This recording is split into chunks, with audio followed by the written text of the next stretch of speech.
What's up, everybody? My name is Dan, and we are here for the Haunt Hour. This is our Season 1, Episode 1. And I am joined with Troy Cavallone and that wonderful Susie Fleesek, which we just ended up, it's a funny story. We just ended up putting a post out there and then taking it down literally right away. And you responded, Susie, and I jumped out at the chance, and I kind of felt a little odd because I was like, yeah, want to do this, and you're like, yeah, let's do it. I'm like, is that weird? Like, I don't even know her, and it's kind of creepy. Nah. But then I realized we're in the haunt industry, and that it is what it is. So Exactly. So tonight we are going to be talking about current events. What's been going on in the haunt world for the last week or so, and we're gonna talk about that, and then we're gonna jump into something exciting. I think Troy wanted to talk about the the home honor awards. No.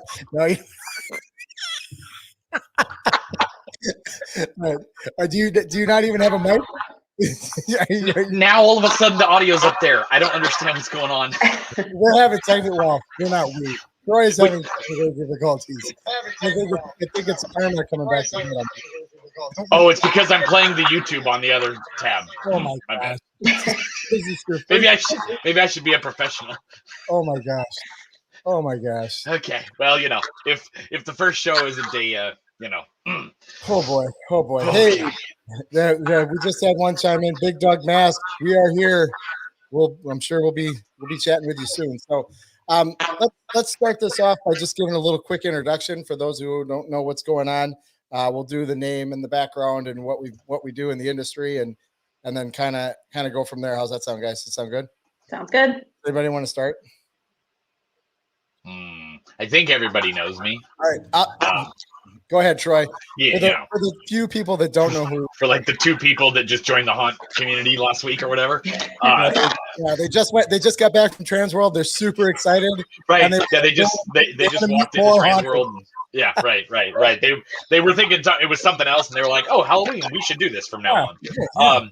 I am Troy Cavallone, Mr. Echo. If everybody can hear that. I run Scare Hollow with my wife here in Portland, Oregon. I'm actually right outside of Portland. And I also run the Northwest Haunters Association and the Northwest Terror Tours with my partner, Jim Erickson. And I also help with the Home Haunter Awards with Christopher Presley and a myriad of other projects, including this. Including this wonderful little pet project. So far. Sweet. Susie, tell us a little bit about who you are and what you do for this industry. Well, like I said earlier, I'm still trying to figure out who the fuck I am. So I'll make it as brief as I possibly can. I am a haunt owner. My husband and I own Crawford School of Terror. And we're in Connellsville, Pennsylvania, which is not too far from Pittsburgh, but we're kind of in that like clump of like a bunch of haunts that you can visit in one night. So it's kind of a good thing because people can come and literally visit like 5 haunts in one night if they get the VIP pass. So we're in kind of a good spot. This will be our 6th year, and we've expanded with escape rooms and axe throwing. And we just recently opened axe throwing, and we're doing an axe throwing trailer, like a mobile trailer. Our first like real event is this weekend, so wish us luck. And I am a mother. I've got 3 kids. They're all involved in the haunt community. They all came to Transworld with us this past week. So it's a family affair. Love it. That's awesome. Yeah. Welcome aboard. I hope you enjoy this, and we see. Wonderful. Because great to be here. You never know what's going to happen here on this show. So, when Troy and Dan start talking, you never know what's going to happen. For those who don't know who I am, I'm Dan Doble. I am the creator and founder of Inside the Haunt Industry and Haunt Collective. I've been a haunt owner in the past. I've managed volunteer haunts. I've produced, built, designed, managed haunts for the last 14 years now, I think. I mean, it's been a while. Yeah, 14 years. Yeah, it's been a long time. So I've done a lot. I've got 3 kids of my own. My oldest is 18, graduating this year from high school. So I have taken the last 2 to 3 years off of doing the physical haunting portion of it and doing focusing more on the show because it's easier to do. Just because teenage girls are a whole lot of work. Well, I have an 8-year-old daughter, so I don't want to hear it yet because I don't want to know anything. Oh my gosh! I'm gonna live in 14 and 16. So I'm just gonna live in denial, or I'm gonna come live at Dan's house. One of the two. So, that's another thing that I want to say. This is really cool. So when we first met Susie and we were talking, she's on the East Coast, Pennsylvania. I'm in Wisconsin, Midwest, and Troy, you're out west in Portland. So we kind of got like the whole line across covered. Yeah. Really cool because we can get perspectives from across the United States. I'm super excited about utilizing that too. So yes. With that being said, now that we got the introductions out of the way, and anybody else out there, if you guys want to throw something up in the chat, I am watching the chat on YouTube. So if you guys do have questions or anything, throw them out there. I see some people are talking. Big Doug Masks is out there. He's already talking. So you guys throw something up there. We'll talk about it if it pertains to what we are talking about right now. So with that being said, current events. Who went to Transworld this year in our threesome here? No, she's on the other side. No. Me. Yes. Me. Yes. And Troy, your wife was there, correct? Yes. So I was there in wife spirit. Yes. I got lots of pictures and messages and all kinds of stuff. So sweet. Yeah. So and I had lots of friends there, so I got lots of perspectives from all over. Yeah. Yes, and I've been feverishly watching the pictures and videos that come up because I didn't get to go this year. I actually haven't been since it's probably been a good 5 years since I've been inside the walls of the Transworld trade show. But I've been watching, and I was really worried about what was going to happen this year with COVID, and the fact that there was a lot of vendors that weren't there that I expected to see there. And after the show was over, I posted on our Haunt Insiders group chat, which has got probably about 3,000 people there, and expecting to hear. I just said post the good and the bad because I wanted to see what everybody had to say. And if you go to like other group chats, the larger ones, there was a lot of negativity. There are a lot of people complaining about stuff, and that usually I like to look at both sides of that story. And now that we have two people here, is your wife back yet, Troy? Have you talked? She will be back at 1:30 this morning. Okay, all right. Since there's two of the three that were actually at the show, metaphorically speaking, yes. It's going to be interesting to talk to you guys about what you saw with that show in regards to what you expected. So I was pleasantly surprised to see that there was a lot of vendors that had a lot of success, and some that even had record years, which is amazing for COVID. So parlaying that off, I mean, Susie, Troy, is there anything that you guys like were worried about and then got there and said, whoa, wow, that actually worked out? Or is there anything that you didn't expect and you saw and you're like, oh crap, that's not good? No, I was very satisfied by Transworld this year. This would have been our, I think, 5th year going. So we've been going and we know what it was like before. The aisle spacing, it was a lot of walking. So anybody that's not healthy enough to walk like 35 miles a day, like literally a ton of walking. I was a little concerned for the vendors that were a little more towards the back because I feel like there's a lot of people that maybe didn't make it back there the first day.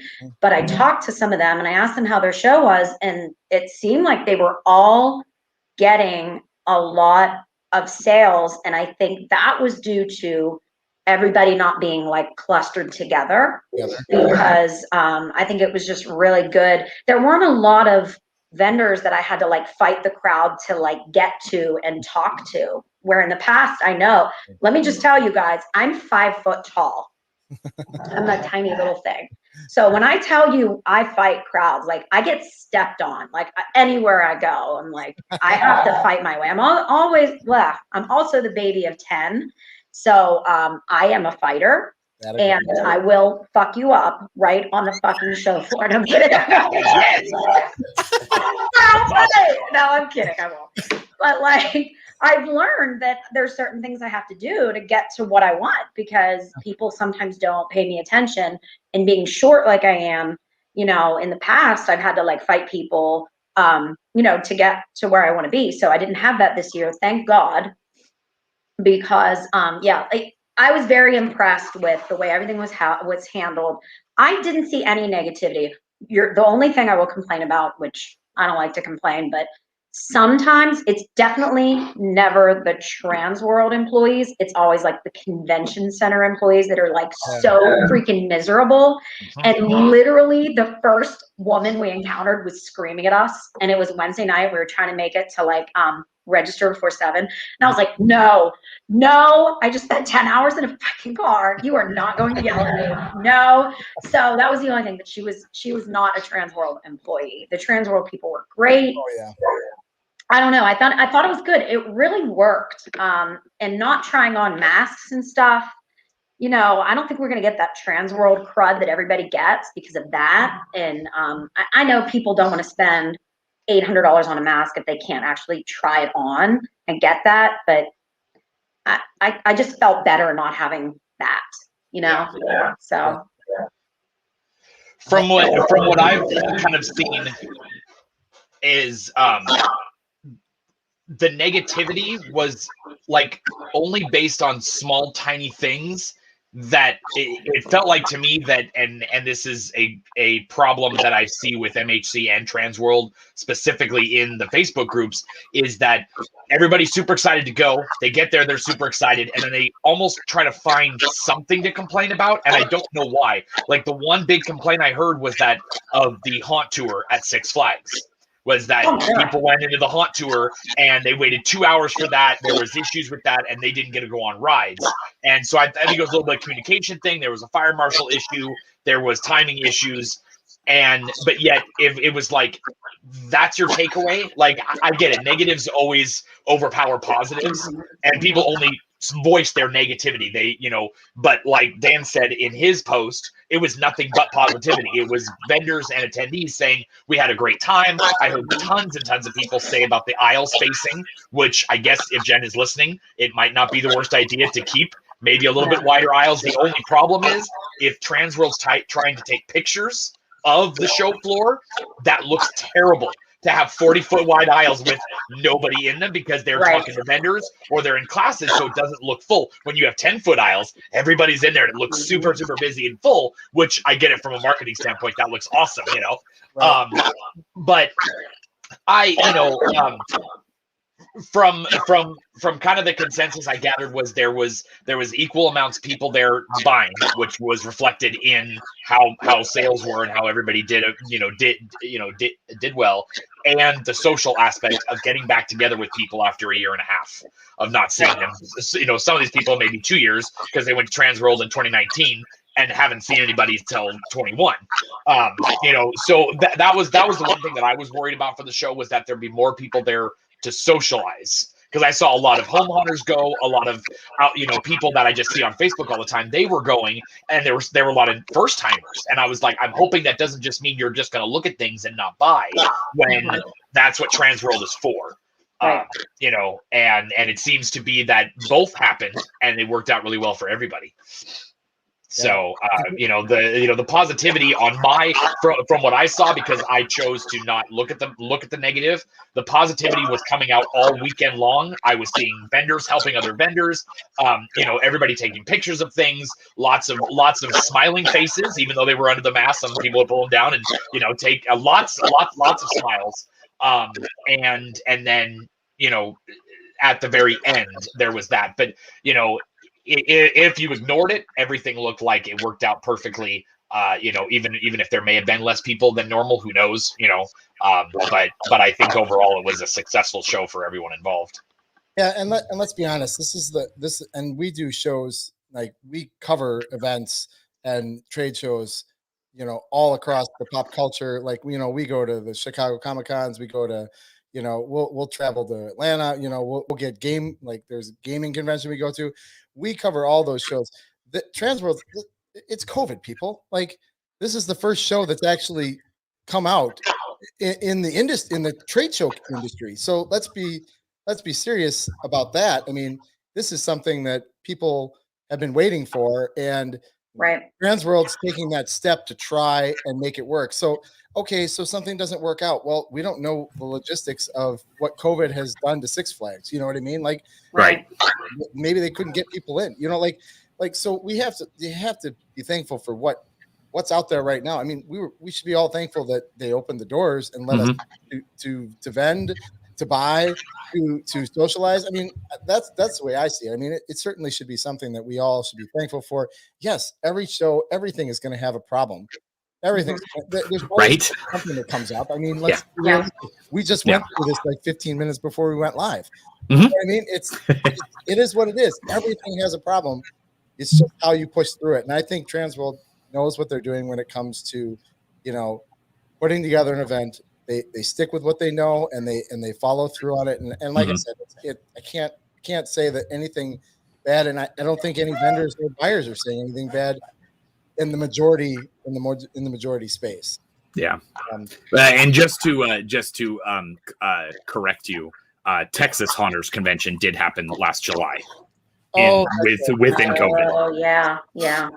So they're the only show that has gone through a full year to year. They have not stopped, because HauntCon and Halloween Party Expo did not go on this year, but they were in the very beginning of 2020, and then nobody went after that until Texas, and then now Transworld. So I had the thought when I was standing like in the sea of people that was the first time in a year and a half that I'd actually been somewhere with that many people around me.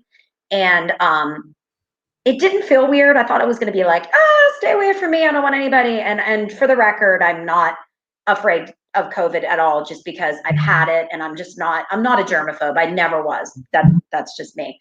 But I thought I was going to be kind of like, ew, like I don't want people around me, but I wasn't like that. Like it like the thought occurred to me, and I was like, yeah, I haven't had this many people around me in like a year and a half. And that's pretty cool that, like you said, Transworld actually took the step to make sure this happened safely for everyone.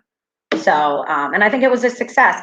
I was waiting, and I haven't seen, you guys might have, I was waiting for the complaints about kids, because I know they lowered the age this year. But I didn't really see many kids. I don't know if anybody else did, but I really did not. There was one lady who said that there were kids there, and one vendor had an issue that he had to get a kid out of there. Yeah. But other than that, I did not hear anything about it. And like I've said, if you have a kid and you're a haunter, that kid has been exposed to everything that's on that floor for years. So there's no issues of seeing them. You know, they've seen the body paint stuff. They've seen the gory stuff. They've seen Scary Gary.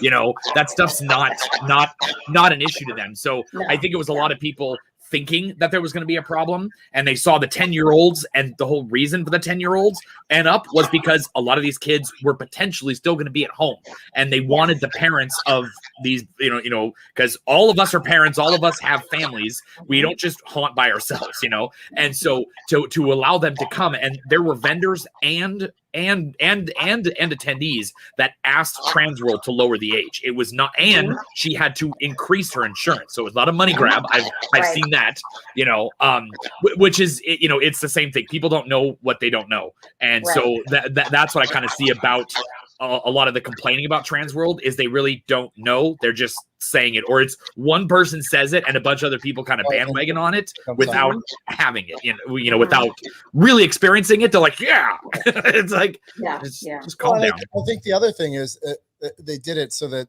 you know, parents that are homeschooling their children because of COVID, they have the opportunity to bring them along so that they're sitting in a hotel for God knows how long. You know what I mean? That's what mine did for years. My kids would be in the Marriott, and we'd be FaceTiming them like, look at all this cool stuff. And this was my girl's first year on the show floor, 14 and 16. And like I said, I'm short, so nobody could tell they were kids because I look like the kids. But so yeah, they had a blast. They loved it. They love seeing everything. They both act. My son's 20. He came too, and he's been there before. But my youngest is actually like kind of our lead character. She plays Margaret, who haunts our school. So it was funny because one of the vendors was like handing out papers. I can't remember who it was, and I wouldn't call anybody out anyway. Handing out papers, and they were like, "Oh no, honey, this might scare you." And I was like, "Do you know who she is? Because she will haunt your dreams in character." It's that's definitely it's definitely an experience. It's like my three kids when we owned the haunted house, they were peanuts. You know, Brady was like 18 months, and I have pictures of him, you know, sleeping in like our scary actors, you know, arms after the haunt. You know, it's like this terrifying clown, and here's Brady, all asleep, cuddled up in her arms. You know, so it's fun. I mean, my oldest is pretty immune to it. You know, my Brady's immune to it, but my middle child, she was one that, you know, she's 14 now. And when we owned a haunt, she wouldn't go in unless the lights were on, and she knew all the actors were out of the room, and then she would run in fear. And I don't know if she just something must multiply in her head. When I was project manager for a haunt out by me after I got out of that, you know, she would be terrified because I would invite her up. Well, come on, bring your friends. You know, she's like, "No, Dad, I'm not telling you when I'm coming." I'm like, "Honey, I run this haunted house. I'll know when you're here." She couldn't make it through like half the time, and it's like, "Come on, kid, you know, come on, you're my daughter. You can do this." You know, and I think she can do it now. She's 15. She'll be 16 in October. You know, so I think she can do it now. But there was a point in her life where she just wanted to paint and distress and do the artistic stuff, Mm-hmm. then sit back and go away when the lights went out. But I think she'll come around. They all want to go to Transworld. They all want to go to the shows. It's just unfortunate that, you know, everybody's too young and nobody lets people in that's that age. So I don't know. Yeah, I mean, my daughter sits here all the time now and just does everything with me that's Halloween related. She is my little haunter, and she looks all over places. And like when we were trying to find this house that we're in now, as soon as she saw the yard, she goes, "Dad, we're gonna haunt the crap out of this place." So she was helping me look at places as we drove around to find a new house, and she was like, "I don't think we could do a haunt in that one, Dad." And I was like, "Okay, well then we're not buying it." So yeah, I wouldn't have a problem with kids.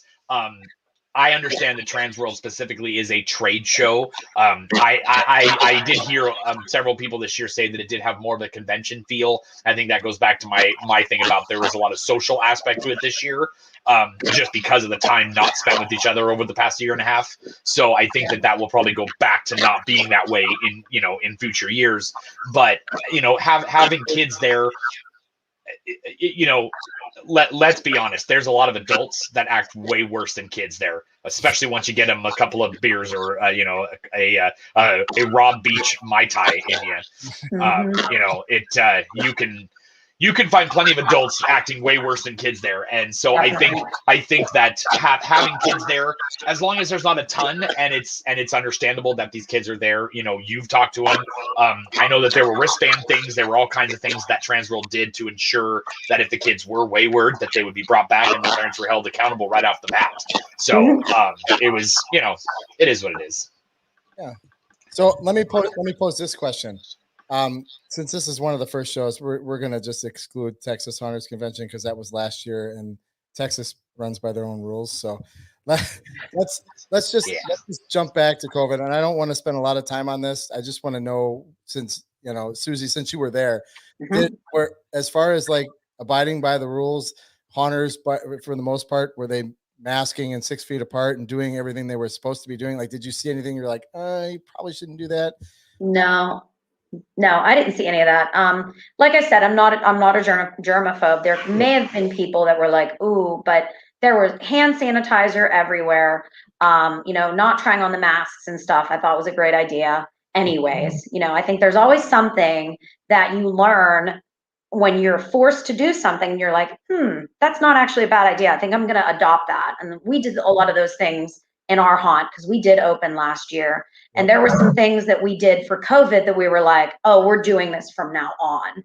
So there's always some good things and some silver linings that come out of it. So no, I never felt unsafe as far as my health went at Transworld, not once. You know, they did the temperature scans when you walked in, which were the ones that you just walked through. Those are super cool. Yeah, so those were, you know, that was legit. And I kept thinking, what if I have a fever today and don't realize it? They don't let me go in. You always have that fear, you know. Monsters Inc. when they come out with the hazmat suits and they drag you away and shave your head. Right. So I was like, do I feel okay today? And then you start like freaking yourself out. But no problems there. Went straight in. Now, one thing I did notice, which I'm not sure somebody maybe that's watching can chime in on their experience, but normally we are in a big line waiting for the show floor to open on Thursday. And we had to pick up a friend from I didn't go pick up the friend from the airport, but somebody in my crew had to pick up a friend from the airport, and my daughter was having a morning because she cut her finger on a razor and just, you know, all kinds of crap. So we didn't get down there. We wanted to get down there at 9:30, and we didn't. You're laughing because I feel like you know what it's like. I totally know. It was the end of the world. So oh my gosh, yes. And we almost booked a flight home. Angry with everybody within a 10-foot radius. Yes. I would cry if I weren't laughing. I would cry. Yes. But so we ended up getting a later start than we wanted to. So we didn't get down there until about 10:30, and there was no line, which was phenomenal because I hate that. That is the worst part, waiting for the doors to open on the first day. My husband said maybe there wasn't a line. So I don't know how they would have prevented the line, but there was a lot of space. There was a lot of space. Was there a line? Yeah, okay. It was right at the beginning, but our friend Kevin was there, and he took a picture of the Thursday morning line, and it was a normal queue line going through all the little stanchions, but everybody was spaced apart. Most everybody I saw in the picture was wearing a mask, but Kevin said it went really fast because they had like 2 or 3 times the amount of kiosks to do your registration thing and stuff like that. So. And I'm gonna tell you, by 10:30, we literally buzzed right through the door. There was just people walking straight in. Every time we went, it was just simple, and that was really nice because I hate that. It's the worst part for me. So maybe in the future, I just won't get down there at 9:30 because really, what's the point if you could just walk right in a half hour later? So, but no, I didn't feel uncomfortable. I didn't feel unsafe. People wore masks. There was a vendor that I stopped at. It was the second or third one that I stopped at. And I noticed he didn't have a mask on, and I don't think I said anything, but he made the comment, honey, you can take your mask off. We're from Florida. And I was like, okay, but we're not in Florida, but okay. So, and you know, I have my little Starbucks with me for the first probably half hour walking the show floor every morning. So if anybody saw me, I usually have my mask down around my chin because I need my Starbucks. And then when that was empty, I put it away. I threw it away and then put my mask back up. But no, I saw a few people without masks, but again, nothing really bothered me. Nothing outrageous.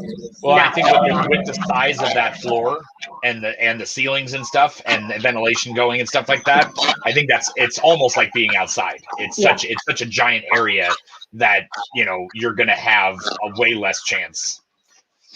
So speaking, let's just jump in. I'm going to use that transition to jump into giant area. I know that they expanded into the arena. That's a hall. Like my daughter plays club volleyball, and they fill up that arena and the middle area. I don't know what you call that with the technical atrium, I think is what it is. And I think they call it the dome. The dome, yeah. There's the dome and then the atrium between the dome. Leading into it, yeah. That's all volleyball. And when we have to go down there, it is a hike and a half. And all I'm doing is a straight line because I'm just trying to get to court, 277. And I was just thinking to myself, like watching those videos and like all that space and all that walking, that you're going back and forth. Was it the aisles all the way down through the atrium into the dome? Or was there an open area like where you could just take a straight line and not miss something? I mean, that's a massive, massive area. Yeah, it was kind of L-shaped as far as I remember. We only made it to the Christmas section once, which was in the dome, because we don't do Christmas eventually, that's like a dream of mine. I'd love to do like a whole Christmas thing. But yeah, I believe it was L-shaped. To my knowledge, it was haunt, and then it was escape room, and then it kind of went to the right, I believe. And then when it did that, there was a little bit of like an empty space going into the Christmas side where the dome was. Got it. So Christmas was in the dome. Yes, Christmas was in the dome, and it was a hell of a lot of walking. Honestly, the day that we went to Six Flags, Friday, when we walked the show floor and then went to Six Flags, I honest to God don't know how I lived. I don't know how I'm alive. I walked so much. Did you count your steps? I don't know how many steps I had. We all looked at my phone though. Sometimes I don't bring my phone with me, and I don't have an Apple Watch or anything. Yeah. But like, we walked so much that day. I was like, I cannot believe I'm going to Six Flags now and walking. And yeah, we walked so much. I walked more on this trip than I've ever walked in my entire life. And I ran the Pittsburgh half marathon before. So definitely more than 13 miles. Definitely more than 13 miles. For sure.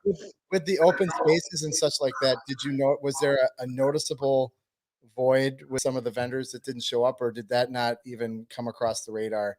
Did you walk? I mean, I know it wasn't a big show, so you didn't have the 3-story, 18 space booths, which is always fun to see. But yeah, as far as like not looking at that and looking at those vendors that have toned it down, was there a noticeable difference in some vendors that didn't show up? Like, was there a vendor there you're like, damn, where is so-and-so? Absolutely. Yeah. Of course. The dark zone was sad. Yeah, it was very sad. I'm sure you've heard that because it was a shoebox, and Poison Props not being there was a big deal. It was a big deal.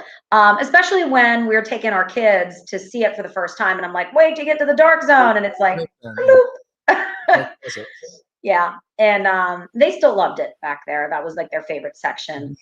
But yeah, I understand why they weren't there. I mean, I get it. I'm not saying they should have gone anyway, because everybody would have just been pissed that they couldn't have bought anything or ordered anything. So why go? But yeah, that was very noticeable. There's a few vendors my husband mentioned, like, hey, so-and-so didn't come, or this one didn't come. But no, I wasn't disappointed at all. That's the point. Is there a point where you're like, man, this doesn't feel the same? I mean, the vibe is still here. The vendors that that you're looking for aren't there because of that. Yeah. There were some toned down, sections, like, Ghost Ride didn't have the huge section they normally do. It was a little smaller, which, I mean, it's totally understandable. And I was happy that the vendors that went, and I'm hopeful that everybody had a great show. And it sounds like everybody did. It does. Yeah. Troy, do you have anything to add to that comment?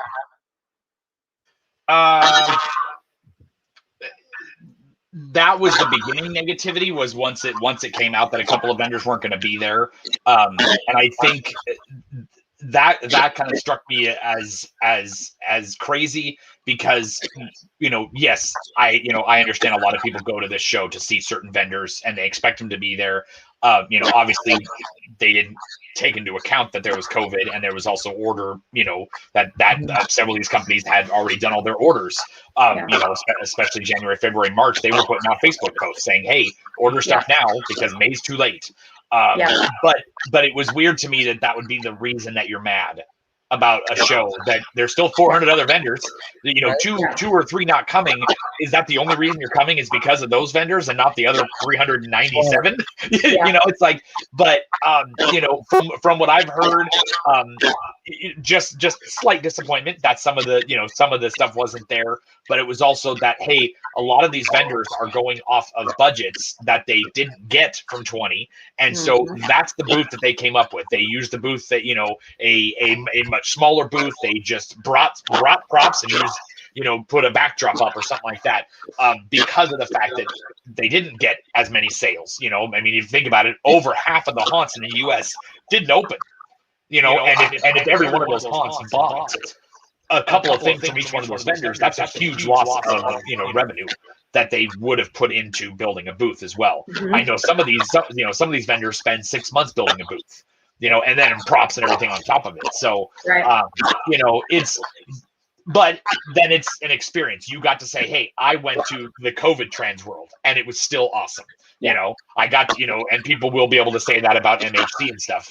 I went to the MHC that was during COVID and it's, and it's different. But I think people can and should, find, good things to take away from it.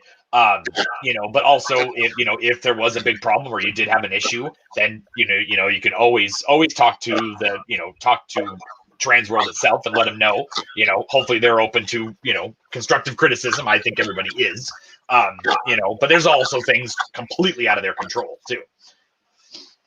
Yes. So, Bone Daddy Randall says, echo. I know we're going to fix it. I heard it for a second, but then I didn't hear it anymore. I think I'll just not be able to be on the show anymore, and it'll just be. This was one and done, I guess, for my 1960s. My hamster's getting tired in the computer, evidently. My plan worked. I know. She's the one who kicked me out. Look at this. She comes in 35 minutes in, and I'm out of the industry and everything. It's just. It's freaking see, I knew there was something up. She responded way too quickly to that ad. I know, right? We didn't even do a background check. We probably should have done that. Probably. But you didn't do it on me either. So there's fault number 2. Oh my gosh. So let's talk about let's see what else should we talk about? I feel like we've hit on the TW train for a little too long. Yeah. Let's shift gears. Let's do some we'll finish up with home haunts, but Susie, I want to talk to you about your haunt. You said earlier you run /own /do everything, of course, like every other nobody does anything but me. I do it all. Do everything. I follow each group through and just scare the shit out of the whole way through. So tell us a little bit about your show. Okay, so Crawford School of Terror, we got the name because the name of the building, the school itself, is Crawford School. It's located in my hometown that I unfortunately still live in. And Crawford, like Colonel Crawford, is like there's a big history thing with Colonel Crawford and like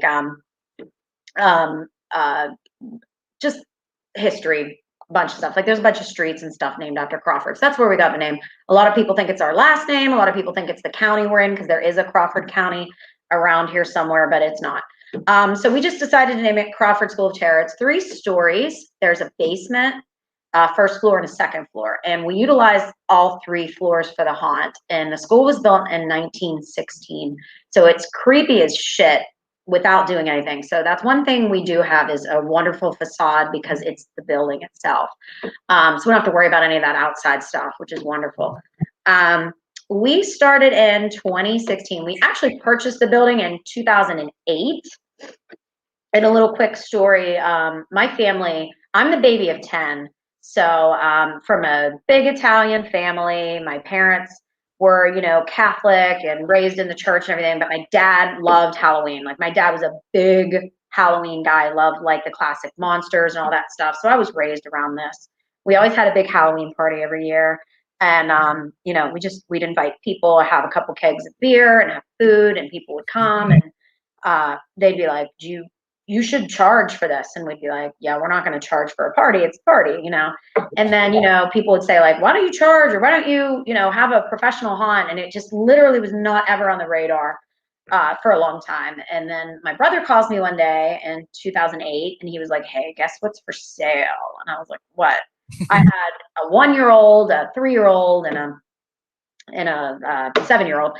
And he said, Crawford School right down the street. And I was like, and he's like, I think that's where we should have our haunt. And I was like, are you insane? And this brother was never married, no kids. And I'm like, you go ahead and you buy it. And then you let me know what you want me to do, because I'm not going to be involved in this at all, because I just can't. I've got kids and a business. I have a nail salon. That's what I do for a living for now. And we ended up looking at the school and we were like, oh my God, we have to buy it. Like it's an amazing building. If there would ever be a nuclear bomb, it would be the only thing still standing in my town, because it's just built really well. So we bought it. Nobody else wanted it. So we bought it, and we had a couple businesses in there renting from us, and I had my nail salon in there for a couple of years. And then I was like, okay, we bought this for the haunt, and it was 2008. We didn't open until 2016.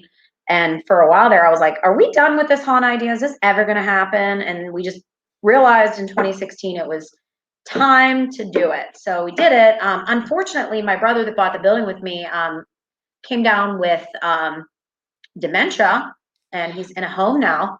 And it's the craziest thing. He's 60 years old, and he's doesn't know anything, doesn't know anyone. So it's pretty fucked. But I kind of do it for him. I always kind of have that in my head. Like, I'm doing this for Johnny. Johnny would love this. You know, my dad would love this. My dad's no longer with us either. But so yeah, that's just like a little weird background there about how that came to be.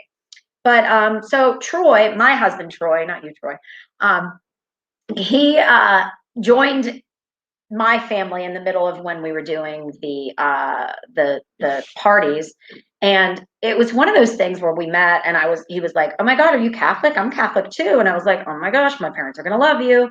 And then it was like, oh yeah, do you want this? I want this too. And then I was like, how do you feel about Halloween now? Because like, that's the deal breaker. If you don't like Halloween, we can't have this, you know, happily ever after. And he was like, oh yeah, it's cool. And it's a cool holiday. But then like literally that changed within a couple of years. He was like, he's way into it now. So yeah, I kind of just brought him into the dark side. So I was definitely the one that started that whole thing in the relationship between him and I. So we've been married now for almost 22 years.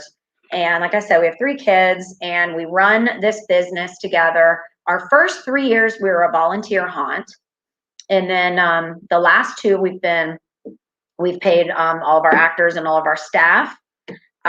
My kids act in the haunt, and I do. My husband doesn't. It's which is fine, because I'd rather him be outside and, you know, deal with the people and that kind of thing. Yeah. And this year, I'm actually gonna just be an actor. Of course, I help build and I do all that stuff, and I handle like finances and all that stuff. Like, I'm a little more behind the scenes. When we open our doors, I'm strictly an actor. We're actually going to have somebody that is the manager of the actors, because I tend to, how do you say, go psycho on people. That. But I'm just like a little dago that just, I get hot-headed. So, you know, that. What can I say? You know? So, that wasn't a pun.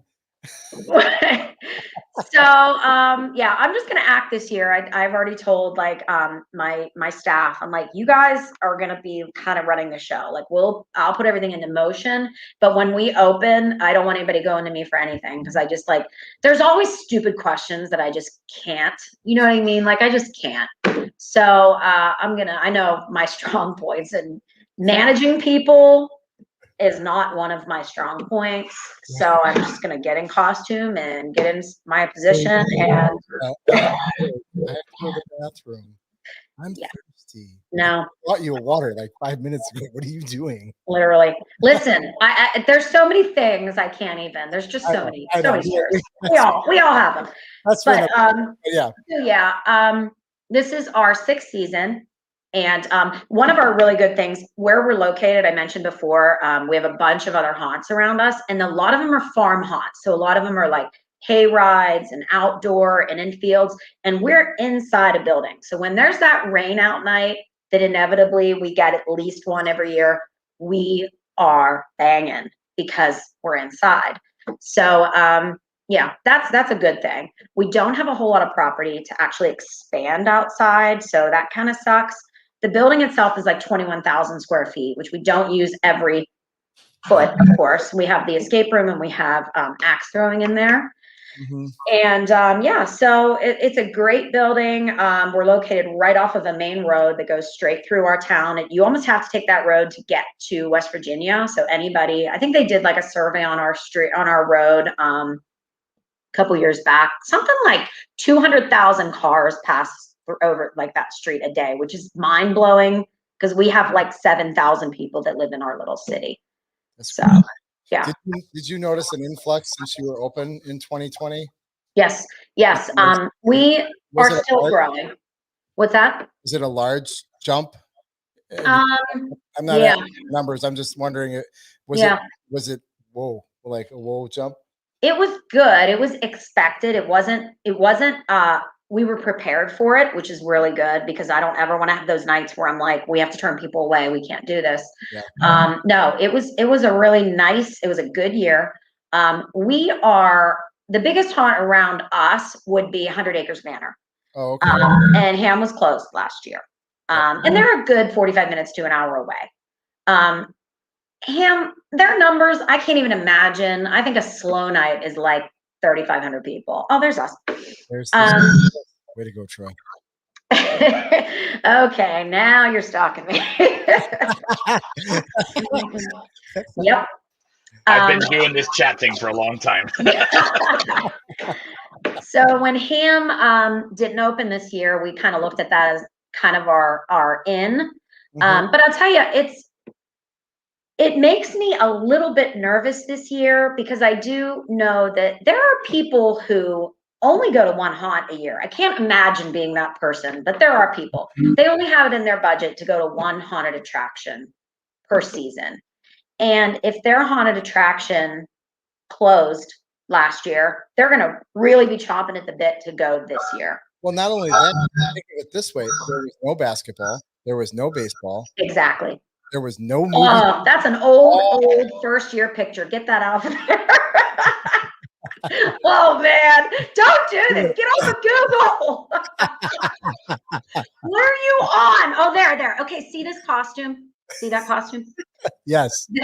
That costume we bought at Transworld in 2019. And I'm so sorry. I'm sure somebody's listening that knows the makers of this wonderful costume, but they had these costumes at Transworld and they had a sign on it that said no more orders for 2021, like done making this costume for this year.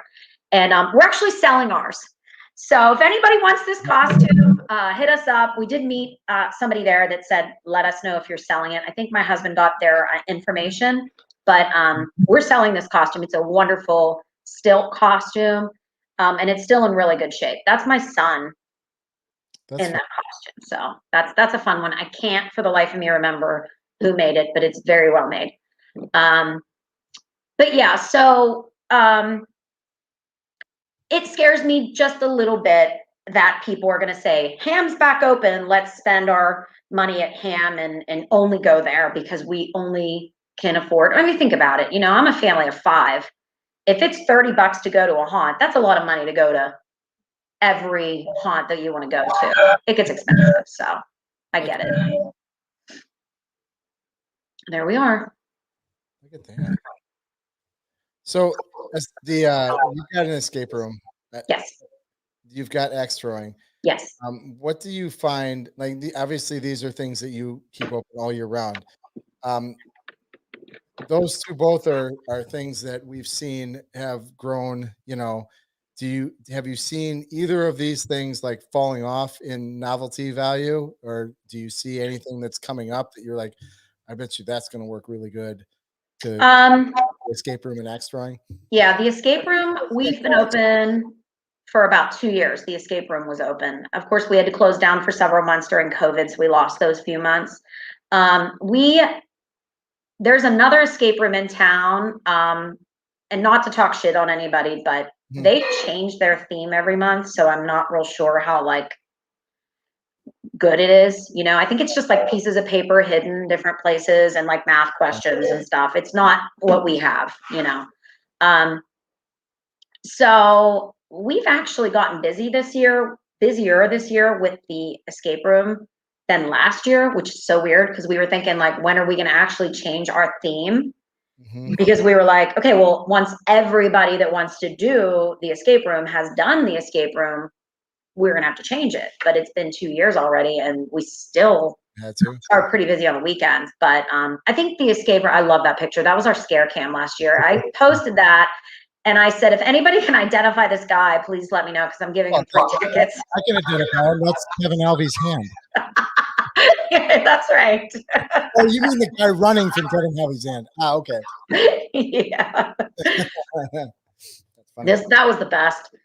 So, yeah, I don't know when we're going to change it. I think what I'd like to do is have another escape room before we close the other one down to redo it. have a second one because we only have one room now. It's a multiple room escape room. It's not just one room. It's several rooms that you get, you have to go in.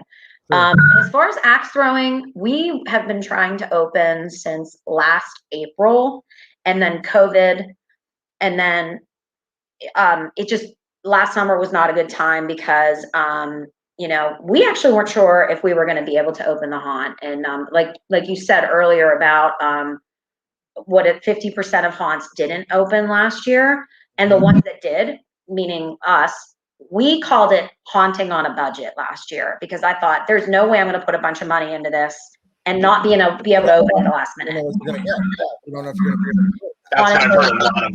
A lot of haunters did that. They said, we're not going to add anything. I was in the middle of building this thing. I'll finish that, but we're just going to open with what we had, last year. Because you didn't know until maybe a month or two before, maybe even a couple of weeks before, if you could open. So you just kind of went with it. And then each week you're just waiting on pins and needles to hear what your governor or your county says, And so I mean, any haunt that opened, that is awesome, and that is beyond what I think a lot of people expected, for sure. Yeah, I think so. And I saw that we did. We usually had a line, like a queue line, and last year we did like a call to queue.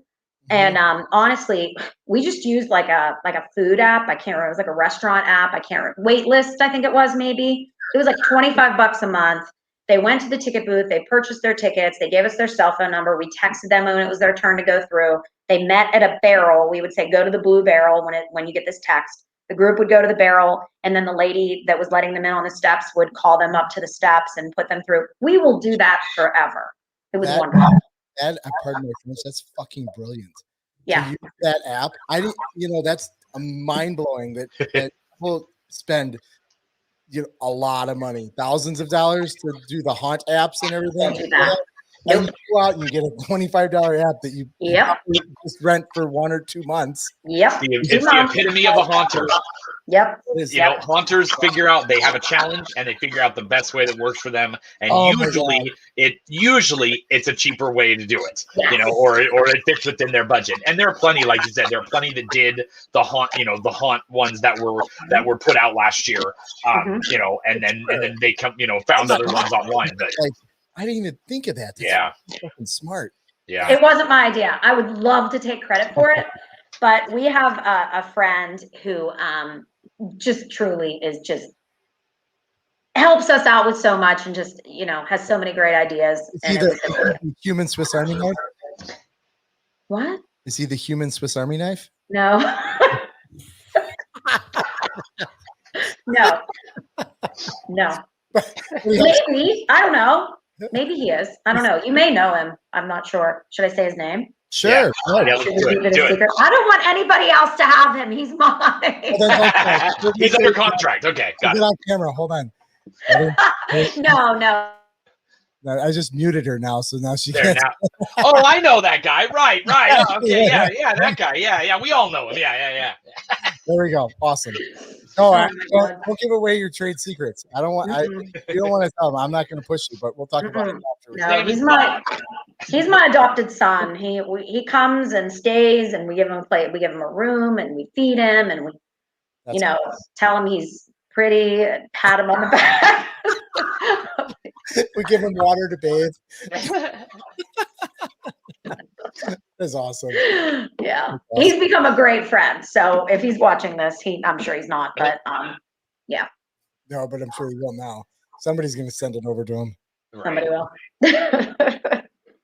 That's awesome. Well, we're reaching that 1 hour mark, which we don't want to try and go over. Yeah. I know there's some people out there that don't care about that mark. There's one person that does. One of those video people that really do care about that ending mark. And Mike Ross, if you're out there listening, we're trying to shut this off as close to 1 hour as possible. But anyway, so we're wrap up. We have this segment that we're carrying over from our Comic-Con or our pop culture video podcast that we do, and that is what we want to give a big fuck you to.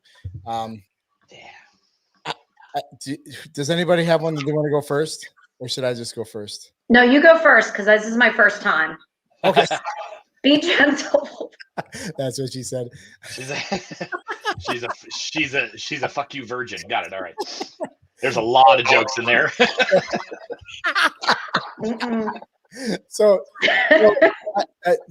there's a lot of things that have been going on in the world right now, and Transworld can probably raise their hand up with me, and we're just going to give a big fuck you to COVID for this one. So we're rising up, and we're prevailing over this, and I can't wait to get back to hopefully a somewhat normal life. So COVID, fuck you, and we'll bounce this one down to Troy. Okay. You can't use wood. You cannot. I can't use lumber like last week. You can't use lumber. I'm not using you got lumber a whole this year, week to think about it. I did. I am going to You go. didn't think about any of it, did you? Well, I have two.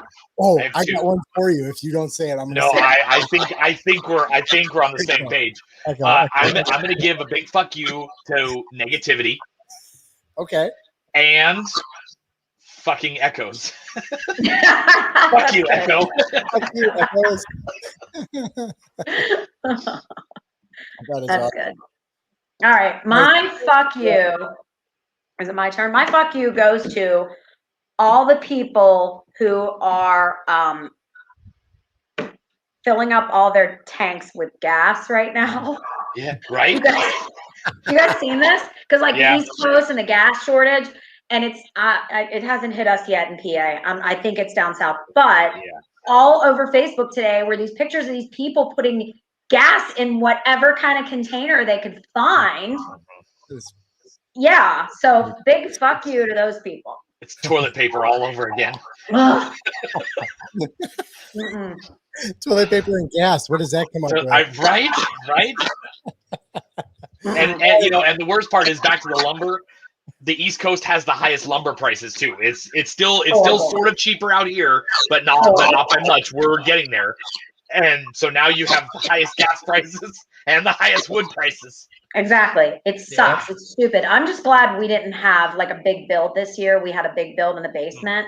This year, our biggest thing that I think people aren't really going to notice, but they're going to notice, but they're not going to know what we did.